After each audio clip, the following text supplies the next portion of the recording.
नमस्कार. मी प्राध्यापक डॉक्टर सतीश कदम. आपण पाहत आहात गाळी इतिहास. आजचा आपला विषय आहे, कोरोनात आपण बेल, घंटा, थाळी वाजवल्या तर त्याला गुजरातच्या एका आंदोलनाचा इतिहास आहे. ज्या घंटांनी थाळे वाजवल्या, एका आंदोलनातून तिथल्या मुख्यमंत्र्यांनी फक्त राजीनामाच दिला नाही, तर सरकार बरखास्त झालेलं आहे. त्या आंदोलनाला थैला बेल आंदोलन म्हटलं जातं. तर हा विषय काय आहे हे पाहण्यासाठी आपल्यासोबत राहा. पाहत राहा गाळी इतिहास. जे नवीन आले असतील त्यांना विनंती की जाताचा सबस्क्राईब करा. खूप छान व्हिडिओ आपले अशाच वेगवेगळ्या विषयावर, त्याला आपण अनफोल्डिंग स्टोरीज गाळी इतिहास म्हणतो, त्याच्यामध्ये असतात. तर त्याच्यानुसार आपण कोरोनामध्ये पाहिले की कोरोनामध्ये आपल्याला पंतप्रधानांनी सांगितलं की बाबा तुम्ही एक दिवस सर्वांनी जे काय आपल्या घरी असेल, चमचा, थाळी, जे काय वाजवायचं आहे आपल्याकडे असेल ते वाजवा, त्याचा नाद करा. त्यावेळेस आपल्याला नवीन वाटलं हे. मात्र सहज अभ्यास करत असताना विद्यार्थ्यांच्या आंदोलनाचा हा विषय मला सापडला. तर गुजरातमध्ये असंही एक आंदोलन झालेलं आहे की रोज जवळपास 25 ते 26 दिवस तिथल्या लोकांनी आपल्या गच्चीवर, आपल्या छतावर, गॅलरी जिथं सापडेल अंगणात, तिथं येऊन सरकारचा निषेध म्हणून मोठमोठ्यानं थाळ्या वाजवल्या आहेत. कुणी घंटा वाजवला असेल, आपल्या जे काही जेवणाच्या प्लेट वाजवले असेल, जे सापडेल ते वाजवलेलं आहे. फार मोठा इतिहास आहे. तर हा इतिहास पाहत असताना याची पार्श्वभूमी नेमकी काय, तर याच्याकरता आपल्याला जावं लागतं 1973-74चा कालखंड. 1973-74ला म्हणजेच हे आंदोलन 20 डिसेंबर 1973 ते 16 मार्च 1974 असं तब्बल 73 दिवस चाललेलं आहे. तिथं काँग्रेसचं सरकार आहे. काँग्रेसच्या सरकारमध्ये 184 पैकी 140 जागा काँग्रेसला मिळाल्या आहेत. चिमनभाई पटेल तिथले मुख्यमंत्री. अशा वेळेला काही महागाई वाढली, बेरोजगारी तर नेहमीच असते आपली. बेरोजगारी आहे, महागाई आहे, भ्रष्टाचार वाढलेला आहे आणि शैक्षणिक क्षेत्रामध्ये सुद्धा मोठ्या प्रमाणात असंतोष आहे. मग त्याला कुठंतरी तोंड फुटावं लागतं. तर तशा रीतीनं त्याला तोंड फुटलं. तर ते तोंड आहे तिथं असणारं जे एक LD इंजिनिअरिंग कॉलेज आहे अहमदाबादमधलं. तर त्या असणाऱ्या इंजिनिअरिंग कॉलेजमध्ये तिथल्या प्रशासनानं मेसच्या जेवणामध्ये 20% वाढ केली.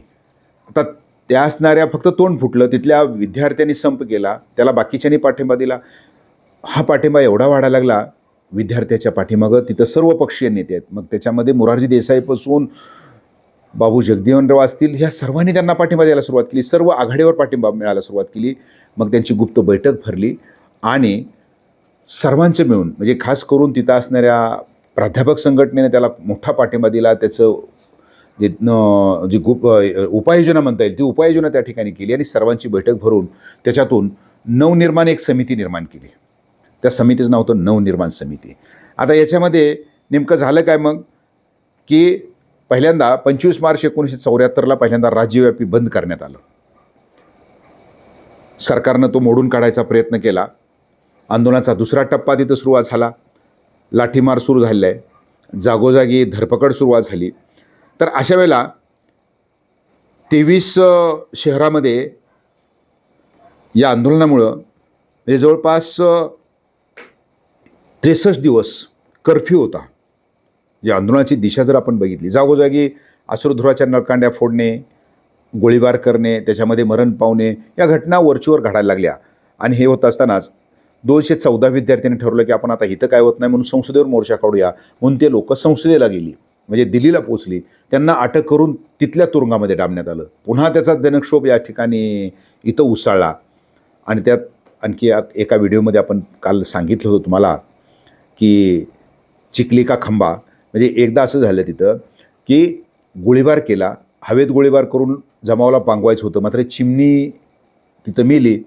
आता चिमणी मेली म्हणून काय केलं की लोकांनी त्या चिमणीची प्रतिकात्मक जी काही अंत्ययात्रा काढली आणि तिचं स्मारक बनवलं. म्हणजे तिथल्या आंदोलनाचा जर आपण आढावा घेतला तर सरकारला सर्व बाजूने घेरण्याचं काम यांनी केलेलं आहे. मग त्याच्यामध्ये बसचं अपहरण करून टाकायचं,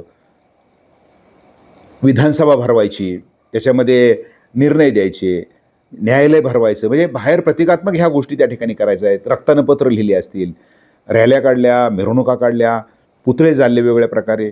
तर अशाच वेळेला सरकारनं ज्यावेळेला आता डायरेक्टली लष्कर बोलवलेलं आहे, ते गोळीबार करून थकले, सर्व काही त्या ठिकाणी करून थकले, तर लष्कर बोलवल्यानंतर आंदोलनाची दिशा बदलली. बाकीचं आंदोलन तसंच ठेवलं, कर्फ्यू चावला आहे, लष्कराचं स्वागत करण्याकरता ही लोकं उतरली. म्हणजे सरकारला जे बेजार करण्याचं काम ज्याला आपण म्हणता येईल, तर ते बेजार करण्याचं काम त्या ठिकाणी याने केलं आहे. 28 जानेवारी 1974ला आता तिथं लष्कर आलेलं आहे.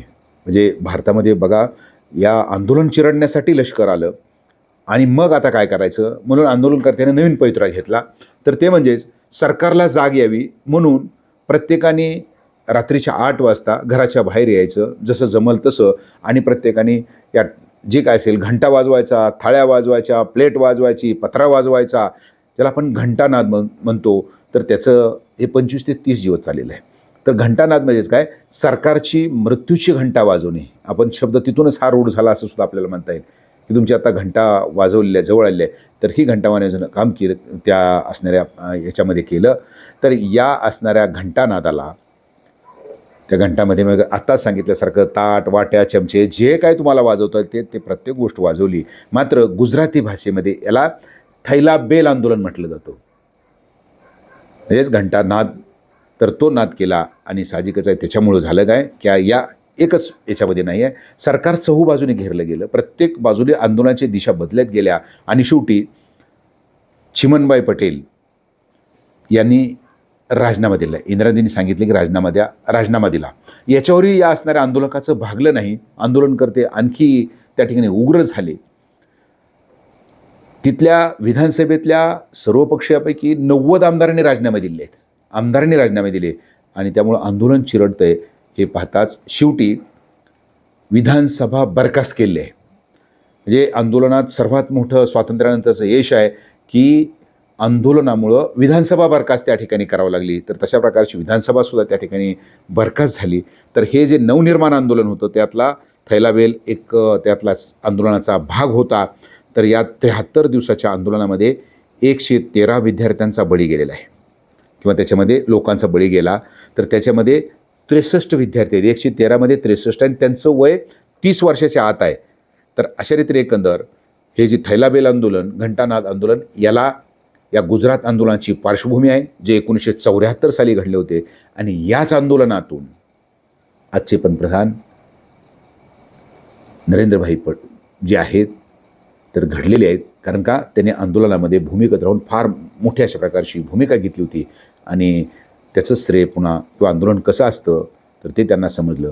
आणि कदाचित त्याचमुळं कोरोनावर मात करण्याकरता ते घंटानाद आंदोलनाचंच एक पूरक म्हणून ही त्यांना माहीत होतं. तर त्या आंदोलनाचाच एक भाग म्हणून त्यांनी त्यावेळेला ही कृत्रिवाद जी वापरली असेल असं या ठिकाणी म्हणता येईल. आणि त्याच्यातूनच या असणाऱ्या घंटानाद आंदोलन किंवा या नवनिर्माण आंदोलनातच हे नेतृत्व पुढं आलेलं आपल्याला दिसतंय. तर अशा रीतीने एकंदर त्याला आपण थैलाबेल आंदोलन म्हणतो. गुजरातमध्ये 1974ला झाली. त्याच्यामुळं सरकार बरखास्त करावं लागलं. हा एक वेगळा अशा प्रकारचा संदर्भ आपल्यासाठी समोर मांडला आहे. हा व्हिडिओ आपल्याला कसा वाटला निश्चित सांगा. लाईक करा, शेअर करा, आपल्या सूचना मांडा. जे नवीन आले असतील त्यांना पुन्हा विनंती करतो आपण सबस्क्राईब करायला. पाहत राहा गाळी.